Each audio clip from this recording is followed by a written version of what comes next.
नमस्कार, मैं हूं अनुपम कुमार और आप देख रहे हैं हमारा खास कार्यक्रम मिरर बुलेटिन। बात करेंगे हम तमाम बड़ी खबरों की, लेकिन उससे पहले एक नजर डालते हैं आज की सुर्खियों पर।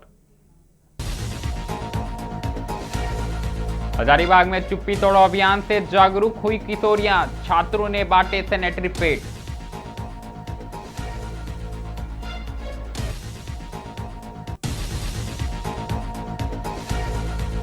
जामताड़ा के नए एसडीपीओ वसीम राजा ने संभाला पदभार, साइबर अपराधियों पर सख्ती के संकेत।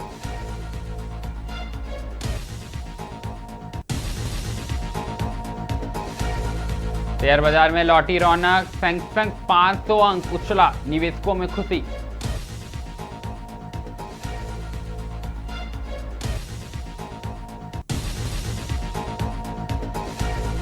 मिडिल ईस्ट संकट और ईंधन कीमतों पर पीएम मोदी ने मंत्रिपरिषद संग किया महामंथन, आर्थिक चुनौतियों पर हुई समीक्षा।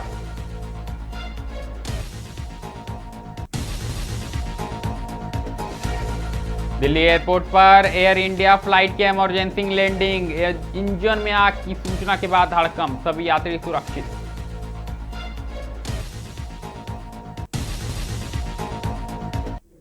अब बढ़ेंगे खबरों की ओर। आपको बता दें कि हजारीबाग में कहीं ना कहीं सामाजिक संस्था अर्थ एक प्रयास के चुप्पी तोड़ो अभियान के तहत छात्र छात्राओं की टीम चूरचूर प्रखंड के नगरी बिरहोट टोला पहुंची, जहां महिलाओं और किशोरियों को माहवारी स्वच्छता के प्रति जागरूक किया गया। इस दौरान निःशुल्क सैनिटरी पैड भी बांटे गए। टीम की महिला सदस्यों ने किशोरियों को सैनिटरी पैड से सही उपयोग, साफ सफाई और संक्रमण से बचाव की जानकारी दी। छात्रों ने बताया कि महामारी को लेकर आज भी ग्रामीण क्षेत्रों में कई भ्रांतियां फैली हुई हैं, जिन्हें जागरूकता के जरिए ही दूर करने की जरूरत है। अभियान के दौरान इस्तेमाल किए गए पैड को सुरक्षित तरीके से नष्ट करने और हर 4 से 6 घंटे में पैड बदलने की सलाह दी गई। स्थानीय लोगों ने छात्रों के इस प्रयास की जमकर सराहना की।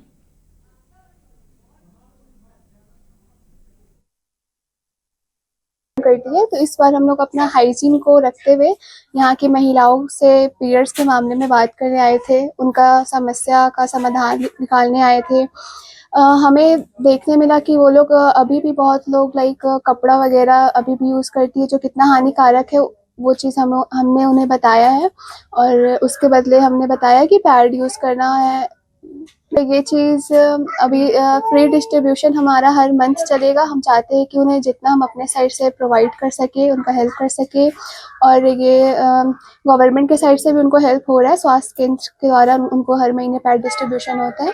तो हमारा भी वही सहयोग है कि उनको बस हेल्प होना चाहिए, किसी के साइड से भी हो। तो हमारा हर महीने हमारी टीम से भी लोग आएंगे और फ्री डिस्ट्रीब्यूशन देंगे पैड का। बहुत मतलब कपड़ा यूज़ करना इतना हानिकारक है कि उससे डिजीज़ तो होना ही है। और सफाई के मामले में सफाई बहुत ज़्यादा रखना ज़रूरी, क्योंकि बहुत अन्य प्रकार का बीमारी होता है, कैंसर भी हो सकता है उससे। तो बहुत लोगों को ये चीज़ पता नहीं, क्योंकि पहले उनके सीनियर्स से वो लोग यूज़ करते आ रहे हैं, उनकी मम्मी हो गई या फिर किसी की सास हो गई, वो लोग यही सब इस्तेमाल कर रहे, तो उनको उतना आइडिया नहीं। बट कहीं से तो बदलाव शुरू करना ज़रूरी है। तो वही चीज़ हम बताने आए थे कि अब आप लोग ही चेंज ला सकते हैं, अभी से शुरू होगा तो ये चीज़ आगे आपके जनरेशन को भी काम आएगा। तो रिस्पॉन्स तो हम लोग लगा था कि लोग थोड़ा सा हिचकिचाएंगे, शर्माएंगे, थोड़ा सा स्टार्टिंग में हुआ, बट वो लोग कंफर्टेबल हो गए, तो धीरे धीरे उनका अच्छा सहयोग रहा। उन्होंने अपनी समस्या को हमारे सामने रखा और काफ़ी हद तक उन्होंने हमारी बात को भी समझी, तो अच्छा रहा। से थोड़ा हम लोग का यहाँ बहुत ज़्यादा प्रॉब्लम सॉल्व हो चुका है और बच्चा लोग अभी ट्यूशन पढ़ रहे हैं। बच्चा लोग भी जब से ट्यूशन पढ़ रहे हैं, थोड़ा कुछ साफ सुथरा, थोड़ा पढ़ाई वगैरह सब चीज़ अभी ठीक है। और भैया लोग हमेशा आते हैं हम लोग से मिलने और मदद वगैरह भी करते हैं, अच्छा लगता है हम लोग को। जी, आज भैया लोग, दीदी लोग हम लोग के लिए एक बहुत अच्छा सोच, बहुत अच्छा चीज़ लेके आए। जैसे महिला लोग का मानसिक धर्म होता है, तो उसके बारे में कुछ बताएं दीदी लोग बहुत अच्छा तरह से, और क्या यूज करना है, क्या यूज नहीं करना है, क्या हानिकारक है, इनके बारे में हम लोग को अच्छा अच्छा शिक्षा मिला दीदी लोग से, जो कि हम लोग को पहले नहीं पता था। वो भी आज हम लोग को पता चला कि ऐसा करना है, वैसा करना है। तो हम लोग का मतलब सेहत के लिए मतलब हानिकारक है क्या, जो अच्छा है वो हम लोग को आज दीदी लोग समझाई सिखाई। अच्छा लग रहा है। जी अच्छा लग रहा है। जी, बहुत अच्छा लगा। और हम लोग यही चाहते हैं कि दीदी लोग भैया लोग हम लोग आए और यहाँ हम लोग को इसी तरह प्रेरणा।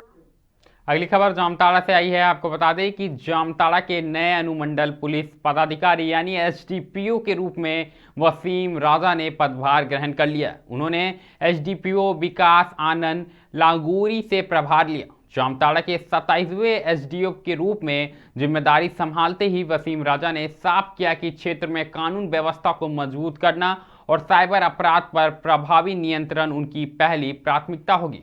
पदभार ग्रहण करने के बाद उन्होंने कहा कि पुलिस अधीक्षक के निर्देशानुसार साइबर अपराधियों के खिलाफ लगातार अभियान चलाया जाएगा। उन्होंने कहा कि जामताड़ा देश भर में साइबर ठगी के मामलों को लेकर चर्चा में रहता है। ऐसे में पुलिस सब अधिक सक्रिय होकर कार्रवाई करेगी। वसीम राजा ने आम लोगों से भी साइबर ठगी से सतर्क रहने और किसी भी संदिग्ध कॉल या ऑनलाइन लेन देन की सूचना तुरंत पुलिस को देने की अपील की। उन्होंने भरोसा दिलाया कि थाना स्तर पर पुलिसिंग को और मजबूत बनाया जाएगा तथा लोगों की समस्याओं का त्वरित समाधान सुनिश्चित किया जाएगा। पहले मेरा जोहार। जामताड़ा मेरी पहली पोस्टिंग है। मैं चाहूँगा कि अपने कर्तव्यों का अच्छे से निर्वहन करूँ, साथ ही साथ एसपी सर के दिशा निर्देश पर विधि व्यवस्था के संधारण एवं साइबर क्राइम को रोकथाम हेतु कार्य करें। अगली खबर शेयर बाजार से जुड़ी हुई है। आपको बता दें कि वैश्विक बाजारों से मिले मजबूत संकेतों के बीच शुक्रवार को भारतीय शेयर बाजार में शानदार तेजी देखने को मिली है। दरअसल पिछले कुछ दिनों की भारी उठापटक और अंतर्राष्ट्रीय तनाव के बाद घरेलू बाजार ने मजबूती के साथ कारोबार की शुरुआत की है।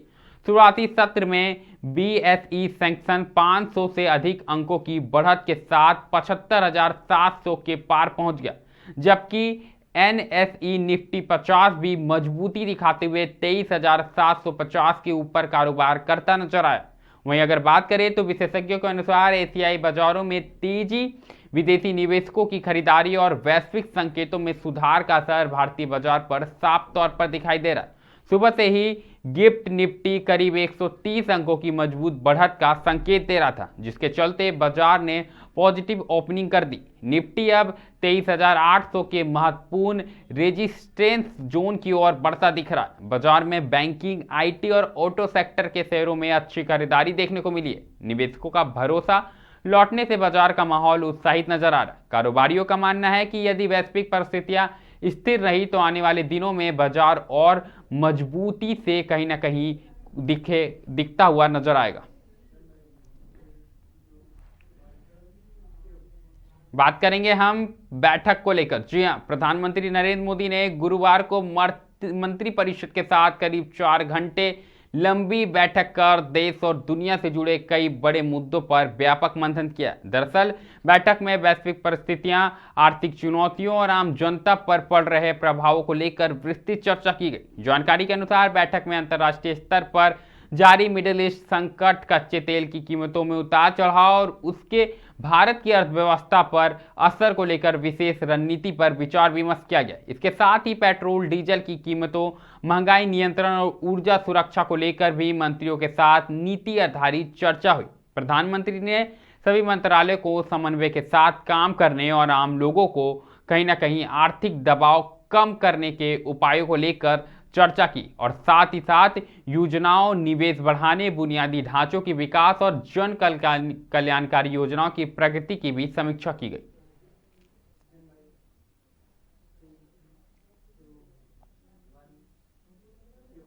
अगली खबर राजधानी दिल्ली से आई है। आपको बता दें कि बेंगलोर से दिल्ली आ रही एयर इंडिया की एक फ्लाइट की शुक्रवार को दिल्ली एयरपोर्ट पर इमरजेंसी लैंडिंग करानी पड़ी। दरअसल विमान के एक इंजन में अचानक आग लगने की सूचना मिलने के बाद एयरपोर्ट प्रशासन और एयर ट्रैफिक कंट्रोल तुरंत अलर्ट मोड पर आ गया। स्थिति की गंभीरता को देखते हुए दिल्ली एयरपोर्ट पर पूर्ण आपातकाल घोषित किया गया।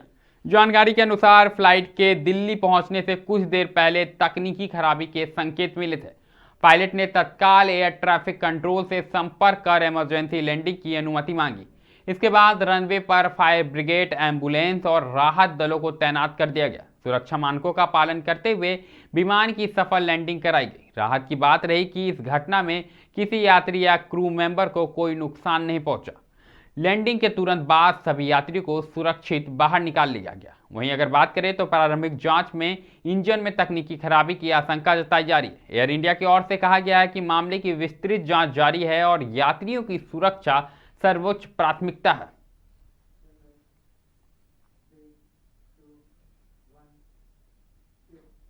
अगली खबर की बात करें तो काफी चिंताजनक खबर है। दरअसल अफ्रीकी देशों में तेजी से बढ़ रहे इबोला वायरस संक्रमण को देखते हुए भारत सरकार ने देश भर के सभी अंतर्राष्ट्रीय हवाई अड्डों पर हाई अलर्ट जारी कर दिया। स्वास्थ्य मंत्रालय और नागरिक उड्डयन मंत्रालय ने संयुक्त रूप से यात्रियों की कड़ी निगरानी, स्क्रीनिंग और स्वास्थ्य जांच के निर्देश दिए। विशेष रूप से उन यात्रियों पर नजर रखी जा रही है जो हाल के दिनों में इबोला प्रभावित देशों से भारत पहुंच रहे। सरकार ने एयरपोर्ट अधिकारियों को संदिग्ध यात्रियों की तुरंत पहचान कर उन्हें आइसोलेशन में रखने और मेडिकल टीमों को सतर्क रहने के आदेश दिए। स्वास्थ्य विभाग ने राज्यों को भी अलर्ट जारी करते हुए अस्पतालों में जरूरी दवाइयों, सुरक्षा उपकरणों और आइसोलेशन वार्ड की व्यवस्था सुनिश्चित करने को कहा है। विशेषज्ञों के अनुसार इबोला वायरस एक गंभीर और जानलेवा बीमारी है जो संक्रमित व्यक्ति के संपर्क में आने से फैल सकती है। इसके लक्षणों में तेज बुखार, कमजोरी, उल्टी और आंतरिक रक्तस्राव शामिल है। हालांकि भारत में अब तक किसी भी संक्रमित मरीज की इसकी पुष्टि नहीं हुई है, लेकिन सरकार एहतियातन के तौर पर पूरी सतर्कता बरत रही है।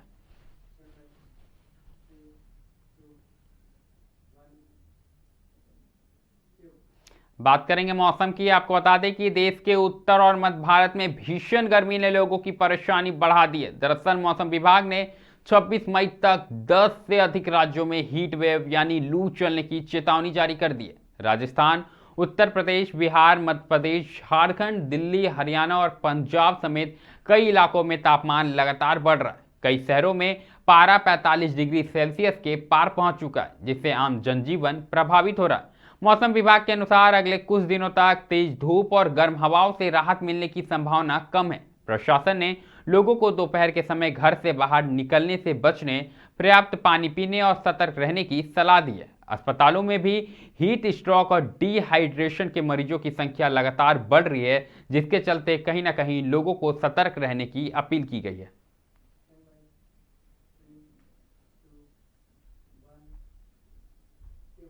बात हजारीबाग की करेंगे, जहां पर राजनीति इन दिनों गर्मा गई है। दरअसल भाजपा सांसद मनीष जायसवाल और सदर विधायक प्रदीप प्रसाद के बीच विवाद अब खुलकर सामने आ गया है। एचडीसीए विवाद के बाद शुरू हुई बयानबाजी ने राजनीतिक टकराव का रूप ले लिया।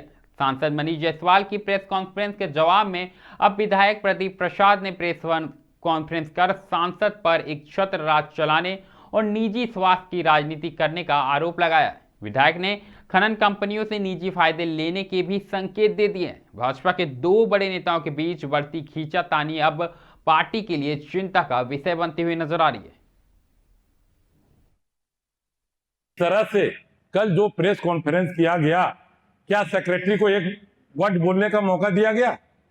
एक बार माइक हम देखे वीडियो में बढ़ा रहा तो उधर से वो बोल रहे हैं, वो क्लियर था क्या खेलता? मैंने बोलने का मौका नहीं दे रहे, इतना चल रहा है। और चेयरमैन का मेरे को पता है कि कोई पोस्ट नहीं होता, अध्यक्ष और सचिव होता है। तो प्रेस कॉन्फ्रेंस करने का मतलब क्या था? सिर्फ उदंड बनाना था लक्ष्मण को? अरे आप तो राम है ही नहीं, आप तो धृतराष्ट्र हैं। पहले मैं बोल रहा हूं, 100 बार बोल रहा हूं, आगे भी बोलूंगा। आंख में जो इतना मोटा पर्दा लग गया उसको हटाइए, देखिए हस्तिनापुर को बचा लीजिए।